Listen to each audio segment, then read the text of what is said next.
Jesús, el Evangelio en los Evangelios de cada domingo. Un servicio para los ministros de la palabra. En este 26º domingo del tiempo ordinario proclamamos el texto de Mateo capítulo 21 de los versículos 28 al 32. ¿Qué les parece? Un padre tenía 2 hijos y dirigiéndose al primero le dijo: «Hijo, anda hoy a trabajar en la viña». Él le contestó: «No quiero», pero después se arrepintió y fue. Lo mismo le dijo al segundo hijo, que le contestó: «Yo voy, Señor», pero no fue. ¿Cuál de los 2 hizo la voluntad del Padre? Le respondieron: el primero. Jesús entonces les dijo: les aseguro que los recaudadores de impuestos y las prostitutas llegarán antes que ustedes al reino de Dios, porque vino Juan a enseñarles el camino de lo que es justo para Dios y no le creyeron. En cambio, los recaudadores de impuestos y las prostitutas sí le creyeron. Y ustedes, aun viéndolo, ni siquiera así se arrepintieron y creyeron en él. El contexto del texto nos ayuda a clarificar sus significados.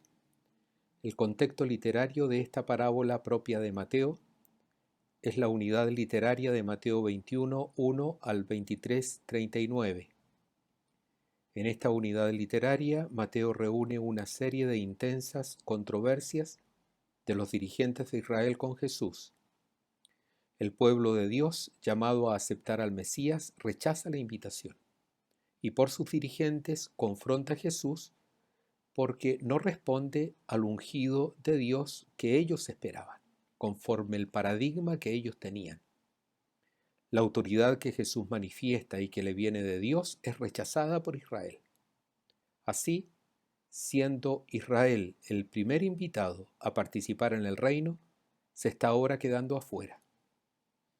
Los valores que en el tiempo de Jesús están en juego en estas controversias son la autoridad y el honor de Jesús, porque para los dirigentes, ambos valores muy fundamentales en la sociedad de Jesús solo responden a una procedencia humana y aldeana.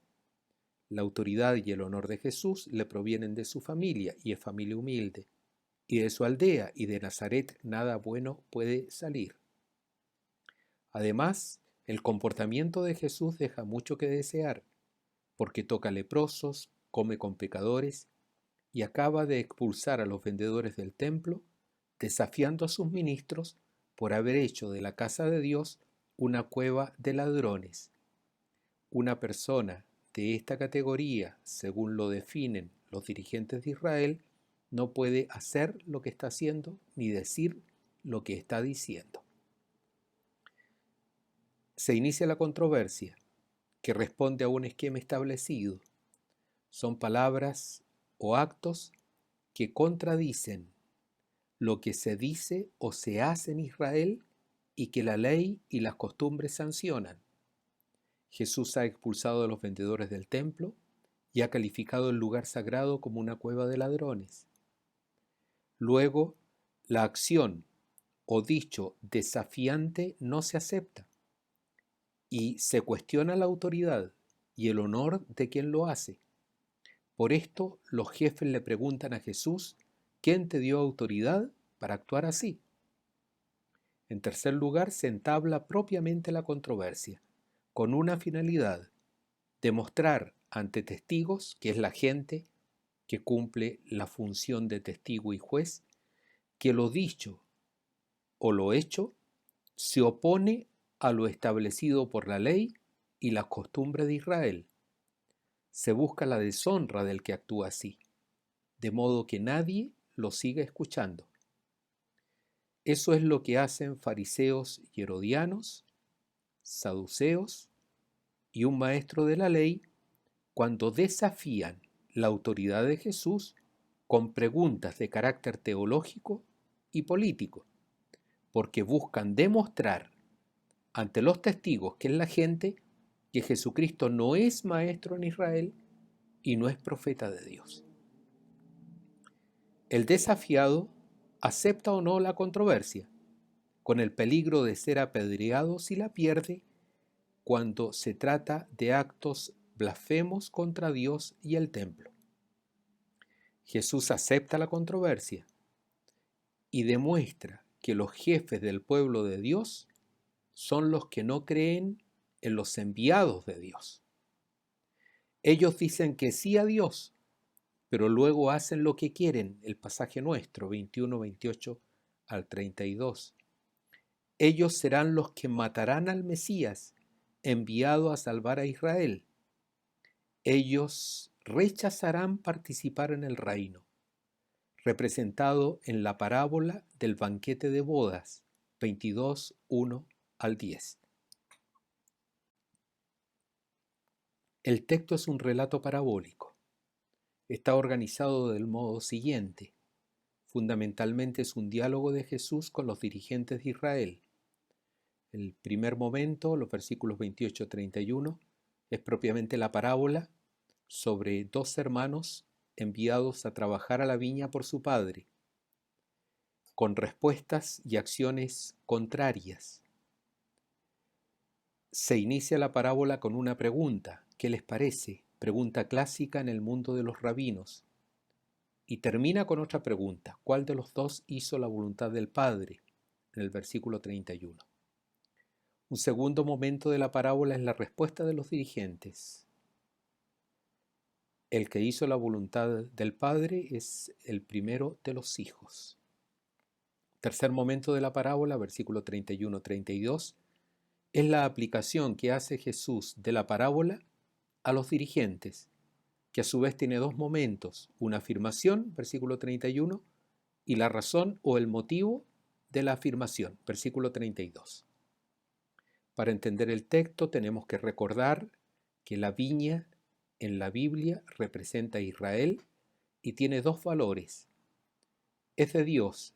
La viña que representa a Israel es de Dios. Él es su propietario. Pero esta viña no hace más que aportar frutos agraces, según Isaías 5, 1 al 7. No aporta lo que su propietario espera.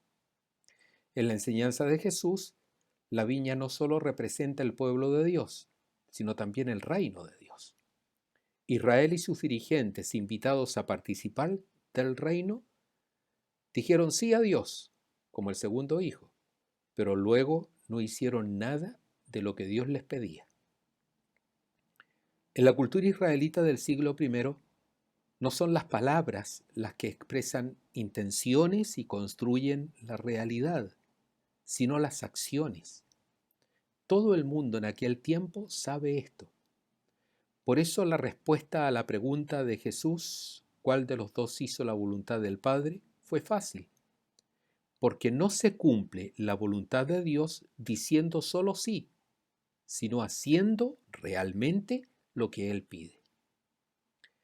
La aplicación de la parábola a los dirigentes de Israel la encontramos en los versículos 31-32. Tiene dos momentos: primero una afirmación de Jesús y luego la razón de la misma. Los interlocutores de Jesús están definidos en 21-23. Son los jefes de los sacerdotes y ancianos de Israel, representados por el segundo hijo. Jesús compara las respuestas de estos dirigentes con la de prostitutas y publicanos, tenidos por excluidos del pueblo de Dios, que como el primer hijo dicen que no, pero luego terminan creyéndole a Juan Bautista y a Jesús, a quien Juan Bautista anuncia. La ofensa fue gravísima para los dirigentes de Israel. Todo esto se hace en presencia de la gente, que sirve de testigo y de juez. Esta ofensa fue gravísima, pues mientras los publicanos y las prostitutas escuchan a Juan como enviado de Dios, ellos, los jefes de los sacerdotes y los ancianos de Israel, viendo que es así y siendo los responsables de la vida religiosa de Israel, no lo quieren aceptar. El mensaje lo podemos resumir en 4 aspectos. La parábola de los 2 hijos muestra la absoluta necesidad de hacer concordar la respuesta positiva a Dios con los actos. Es decir, no solo descubrir su voluntad, sino también cumplirla efectivamente. La respuesta a Dios, ratificada con actos, era doctrina común en la tradición judía. Así lo leemos en un rabino, Judá ben Temá, de finales del siglo II. Sé fuerte como el leopardo, ligero como el águila, rápido como la gacela, valiente como el león, para cumplir la voluntad de tu Padre que está en el cielo. El cambio de opinión y sentimiento que se refleja en el verbo metamelomai, verbo griego usado 2 veces en el versículo 29 y 32, y que significa cambio de parecer. Este cambio de opinión y sentimientos en relación con la voluntad de Dios es parte del discernimiento cristiano. Se puede decidir algo y cambiar luego propósitos y acciones cuando se tiene más luz sobre el camino de la justicia, es decir, sobre todo aquello que es justo en presencia de Dios. Lo que no se puede es decir sí a lo que se ajusta a la voluntad de Dios, pero luego no hacerlo. O ver con claridad, como los dirigentes de Israel, lo que Dios quiere y no cambiar de conducta, para aceptar en este caso a los enviados de Dios, Juan y Jesús, y con ellos su plan de salvación. Jesús pone, por ejemplo, a personas pecadoras, prostitutas, a personas deshonradas en aquel ambiente, recaudadores de impuestos, que una vez que se enteran de lo que es justo para Dios, de la voluntad de Dios, se arrepienten y convierten su vida. Estos no solo entrarán al reino de Dios, sino que entrarán primero que aquellos que se tienen por justos, pero que al final responden a sus propios esquemas y siguen su propia voluntad sin hacer la voluntad del Señor. La diferencia entre unos y otros está en creerle a Dios o no para hacer su voluntad. 3 veces aparece el verbo creer, pisteuo, en el versículo 32. Entonces, aquí está la diferencia. Unos le creen a Dios, otros no. Unos al creerle hacen su voluntad y se transforman en discípulos de Jesús. Los otros, porque no le creen, no hacen su voluntad ni aceptan a Jesús. El creer, por tanto, según el versículo 32, tiene 2 consecuencias. Primero, si la fe es sincera, arrepentirse cuando dichos y hechos no responden a lo que es justo para Dios. Y lo segundo, cuando la fe es sincera, los actos responden siempre a la fe en el Señor, sobre todo con una praxis centrada en el amor, como lo pide Jesucristo, amar a Dios sobre todas las cosas y al prójimo como a uno mismo. Oramos. Padre, que manifiestas especialmente tu poder con el perdón y la misericordia, derrama incesantemente sobre nosotros tu gracia, para que deseando lo que nos prometes, consigamos los bienes del cielo. Te lo pedimos por nuestro Señor Jesucristo, tu Hijo, que vive y reina contigo y el Espíritu Santo, por los siglos de los siglos. Amén.